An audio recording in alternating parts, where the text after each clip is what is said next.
அண்ணி அவர்கிட்ட பேசிட்டு வந்துடுறேன். வாமா, மூஞ்சி முகரையும் பாரு. இவெல்லாம் உங்களுக்கு ஒரு தங்கச்சி. லீவ் விட்டாலே போதும் இங்க வந்து உட்காந்துக்கிறா. இப்படி ஒரு தங்கச்சி இருக்கான்னு சொல்லியிருந்தீங்கன்னா உங்களை நான் கல்யாணமே பண்ணிருந்துக்க மாட்டேன். வாமா, பேசிட்டியா? பேசிட்டேன் அண்ணி. நாளைக்கு வராராம். வரட்டும் வரட்டும் வரட்டும். நான் எங்க அம்மாட்ட பேசிட்டு வந்துடுறேன்.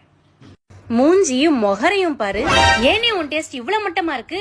இதத்தான் கல்யாணம் பண்ண போறேன்னு தெரிஞ்சிருந்தா நான் அந்த கல்யாணத்தையே நிறுத்திருப்பேன். நீயா தேடிக்கிட்டதானே? நல்ல அனுபவி. வாங்க அண்ணி, அம்மாட்ட பேசிட்டீங்களா? பேசிட்டேன். ஆபீஸ் கால் வந்திருக்கு, பேசிட்டு வந்துடுறேன். ஏன் அண்ணி உங்க டேஸ்ட் இவ்வளவு மட்டமா இருக்கு? இவனை போய் கல்யாணம் பண்ணிருக்கீங்க. இவனே ஒரு கஞ்ச பேசினாரி. கல்யாணத்துக்கு முன்னாடி நான் என்ன கேட்டாலும் வாங்கி தர மாட்டான். ஆமாமா, ஒரு வாரத்துக்கு முன்னாடி 10 பவுனுக்கு ஒரு நெக்லஸ் கேட்டேன்.